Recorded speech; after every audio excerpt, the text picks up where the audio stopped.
Welcome to We Unmask, the show where we take the mask off of the biggest names in the music industry. Today's subject, none other than Tom MacDonald, the rapper who's as divisive as pineapple pizza and an Italian family reunion. I'm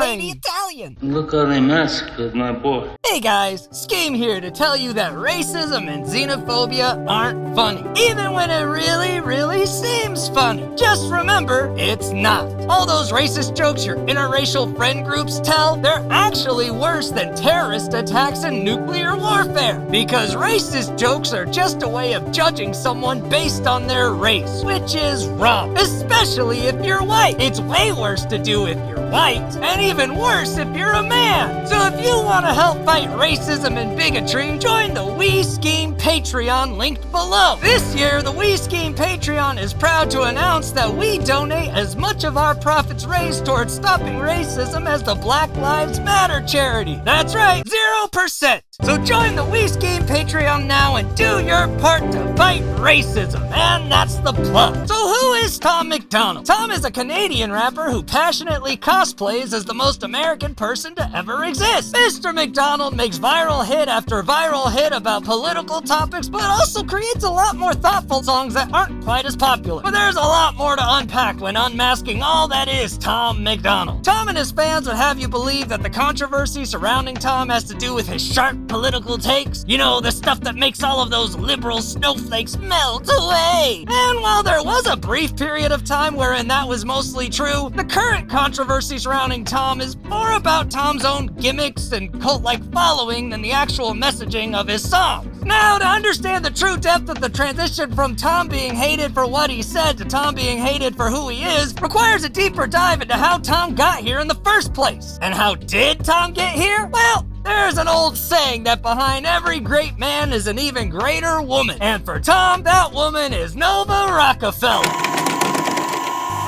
Alternative rock, white boy rap, and catchy choruses. These were the ingredients chosen to make the perfect little boyfriend rock star.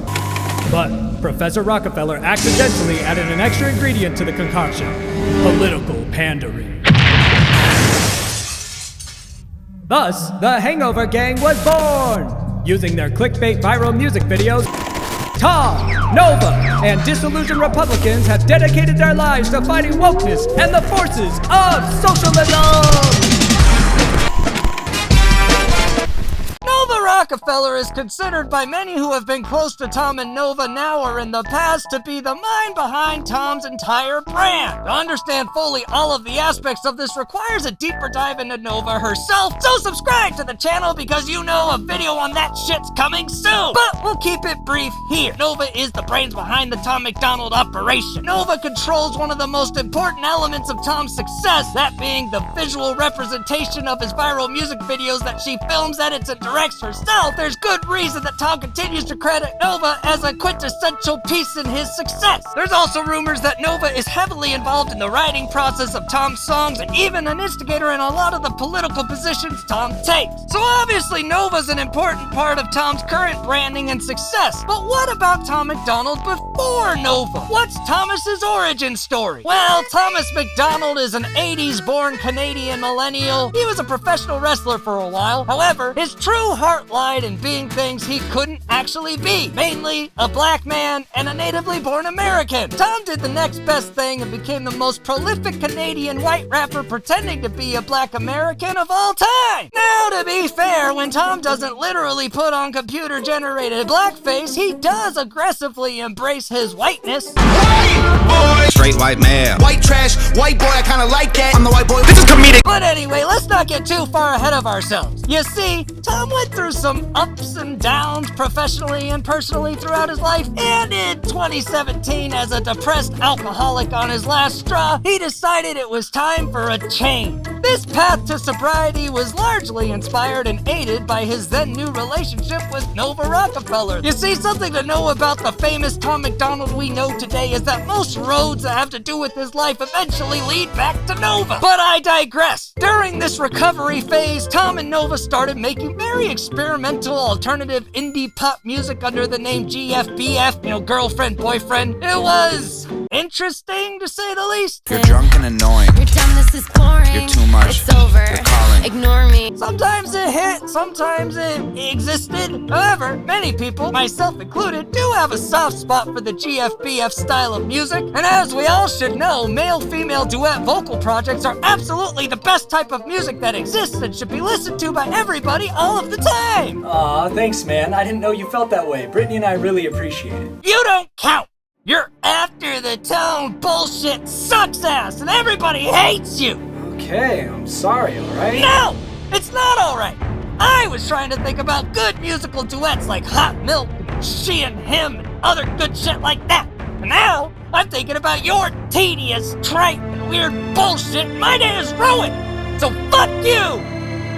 Anyway, Tom was getting sober and he was really ready for a breakthrough hit at this point, and soon he would have one with White Boy in 2018. This was his first big viral success, and following his first taste of real success, Tom and Nova would never look back. Each and every release that would come out next would be slated to break the internet. And if anyone got in the way or tried to say otherwise, Tom was quick to show them that he meant business when it came down to it.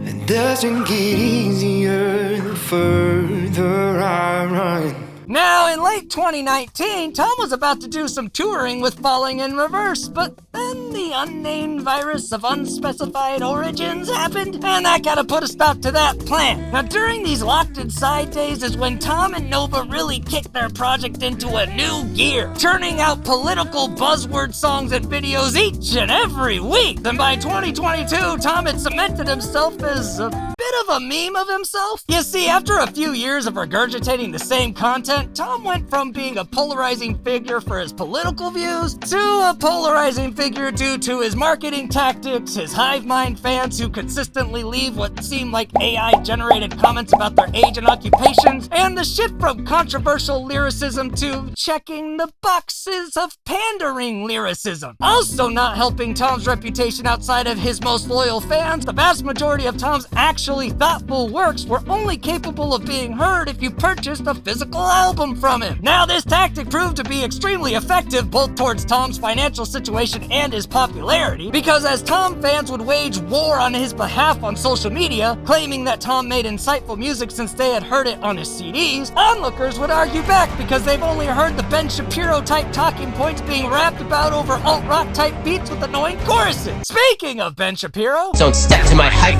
these raps don't care about your feelings. Tom even did an interview with them wherein they hinted at a collaboration together. Making you want to spit some super hot bars with me. I really appreciate the invitation. Perhaps we will make that happen sometime in the future to the consternation of both my audience and your own. And considering Tom's mind for profiting off of the best type of reactionary pander tactics available, I'd bet my left testicle that some sort of collaboration like that is bound to happen sooner rather than later.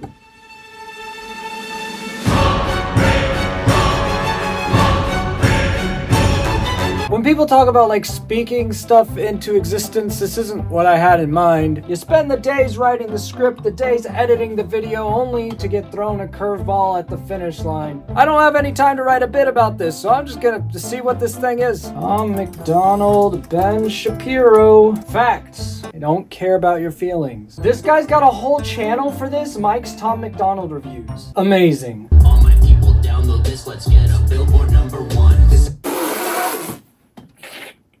They're not even trying. Now listen, whether or not you love and appreciate all that Tom does, a few things about him are undeniable. One, he understands how to make some pretty good songs here and there, in multiple genres. Two, he and Nova understand how to sell a product and grow an audience. Three, he's proven to be one of the, if not the, most successful independent artists of all time. But despite the many undeniably great things someone could say about Tom MacDonald, there is one red-headed blemish on Tom's legacy that will never be able to be scrubbed clean. Adam Calhoun.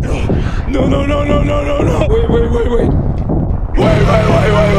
If you don't know who Adam Calhoun is, consider yourself blessed. Just know that with the introduction of Adam Calhoun as a common staple in Tom's music for multiple albums and years, the quality of Tom's publicly available works reached new lows. Now, despite Tom's long-standing collaborative efforts with Adam Calhoun burning any bridges he had remaining to be considered a great artist by many mainstream critic or audience minds, the content he made with Adam Calhoun caused disillusioned boomers and Gen Xers to empty their wallets and buy anything that Adam and Tom told them to. And all the while, Tom got to troll, fuck around, and have fun with one of his good friends off-screen and make whatever bullshit they wanted to make while making more and more money. Perhaps it wasn't the most artistically honorable thing to do, but damn it, if you say you don't respect the hustle, you're a fucking liar. So what does the future hold for Tom MacDonald? Will we have to suffer through more of the dark ages with Adam Calhoun? Or will Tom spread his artistic wings with Nova and soar to new heights he's never sought before? Tom MacDonald is truly one of the more talented and independent artists of our day, being able to combine high-quality music with attention-grabbing gimmicks that cause people to want to listen. However, he is also someone who raises the question of when did those tactics divert from art and simply become pandering mechanics for a paycheck? At the end of the day, what Tom does works, and his cult-like fans love it. And I guess that's what matters, right?